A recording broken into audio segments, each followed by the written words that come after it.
So this might just be the best camera for beginners. So if you're new to the channel, thanks for checking this out.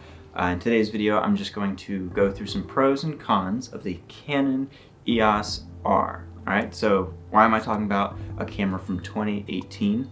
That's a great question. I think that this is the best camera for beginners. And so, yeah, let's just jump right into it. Here are the pros and cons of the Canon EOS R. And at the end of the video, I'm gonna give a lens recommendation as well as some different brands that might have comparable options to this specific camera. So let's start with the pros. All right, so pro number one. You can oftentimes find this camera for really good deals, often under $1,000 with a lens. There's not many other, if any, other full frame cameras that I know of that you can find consistently for this good of a price, and especially if you pair it with a nice lens.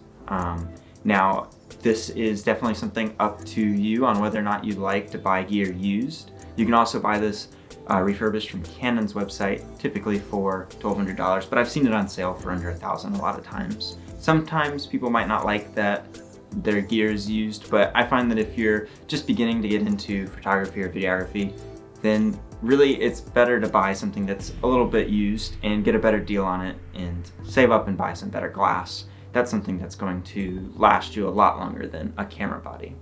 Pro number two is just the sensor in the camera itself. It's a 30.3 megapixel CMOS sensor, and it comes from the Canon 5D Mark IV, which is a $3,500+ professional camera.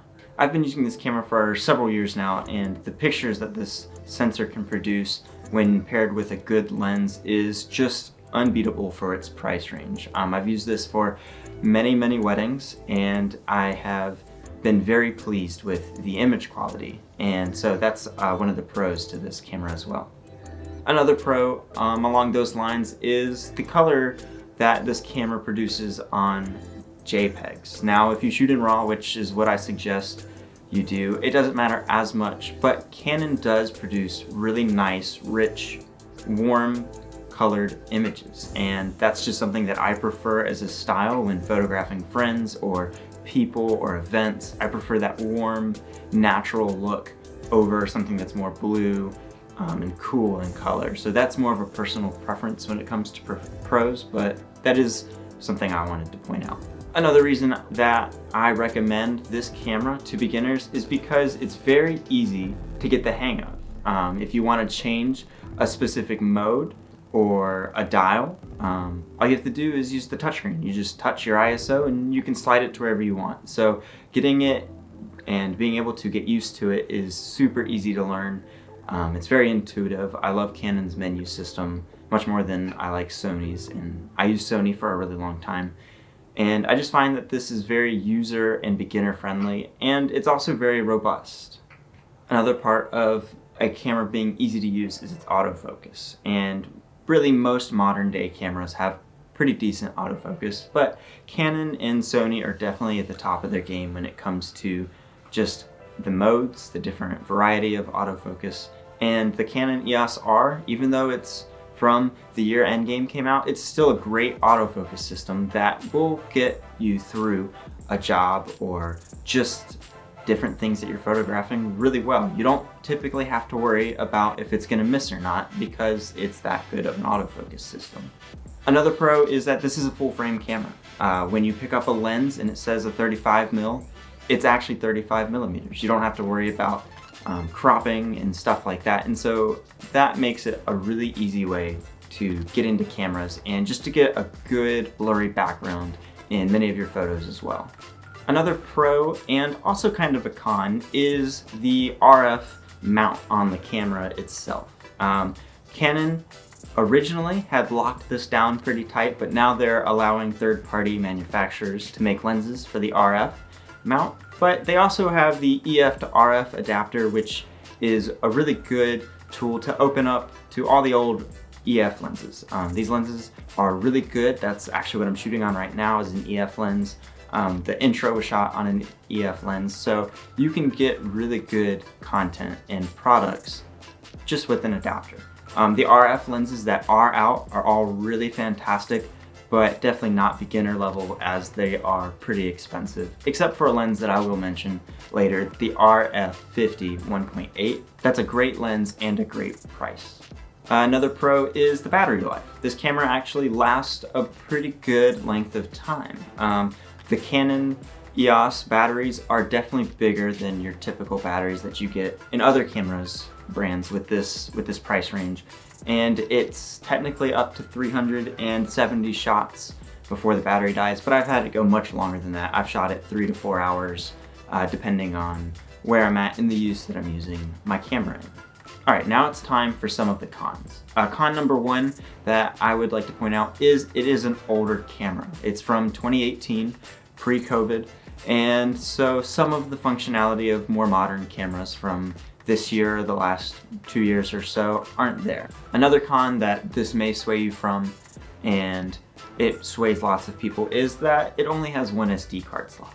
Now for me, this wasn't too big of an issue when I first picked it up, because in the last 8 years of me shooting weddings, I've never had a camera SD card fail on me. I've never had it be not formatted correctly or corrupted files. So this hasn't ever been an issue. However, it may make you feel a little bit uncomfortable when using just one SD card slot to record. So that is a con, but it's really up to how you feel about needing more than one SD card slot. Again, as a beginner, you probably are going to be perfectly fine with just one. You're just kind of stepping into this world of photography, and so that should be plenty of SD card slots to start with. Another con is the electronic viewfinder. It's not the highest resolution ever. It gets the job done. It's not super bright, but it does get the job done, but it's not as good as some other cameras in this price range. So that is a con to be aware of. And another con that I want to point out, I kind of hit on it earlier, but the 4K footage is cropped. Now in newer Sony cameras, the A7 IV, its 4K is also cropped, so whether or not you have that as an issue is up to you. Sometimes it's kind of nice to have that crop feature already, because now you can get a little extra reach if you're using it for something like a church live stream, or just trying to get that little bit of extra zoom on the lens that you may own. But it is also a con in terms of having that crop. It's nice when you don't have the crop. All right, so this next part of the video, I'm just gonna break down how I first got into using this camera and what lens I was using. So when I bought it, I got a 50 RF 1.8 lens, and this is probably the best bang for your dollar lens you can get, especially paired with this camera.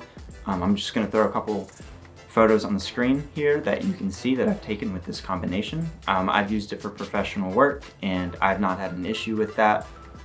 The quality is really good. It's sharp. It's got that nice blurry background, that bokeh and depth of field. It's got good color reproduction, so I would definitely recommend this setup. The beauty of it is that this lens is typically $125, $150. A lot of times you'll even find them bundled together, especially if you're buying this online, refurbished or used. A lot of times you'll find it, just together. And so this is a great way to get into photography. If you guys would like some tutorials on photography, definitely drop that in the comments below. I would love to do some of that if you guys are interested. But let's get into some honorable mentions as well. So from different camera brands, I'll just kind of hit a couple. From Sony, I would recommend a comparable camera to this would be the A7 III. You can oftentimes find this paired with a 51.8 from Sony as well. It's a little bit more expensive, but if you're already into the Sony ecosystem or you like Sony products, then that would be a good recommendation for you. Another one would be Nikon, the Nikon Z6, very similar price, also full frame, and this is another good entry-level camera. The autofocus isn't as good as Canon and Sony, but some people really enjoy the colors that come out of Nikon cameras, so that's another option. And then from Fuji, I recommend the X-T4. It isn't a full frame, but it is still a really fun camera to shoot on. It's very tactile and it's got a bunch of different knobs and good feeling to it. It's great for JPEGs if you don't want to edit photos. That's just a fun camera to have. So those are just a couple different camera recommendations from other brands if you're not looking to buy from Canon. So I hope this video has been helpful for you. If you're interested in buying the Canon EOS R or any of the tech that I use, I'll have some links in the description, so go ahead and check that out. Comment down below what camera you use if you already have a camera, or if you have any other recommendations for people. And yeah, thanks for checking this video out. Don't forget to like and subscribe, and I'll see you next time.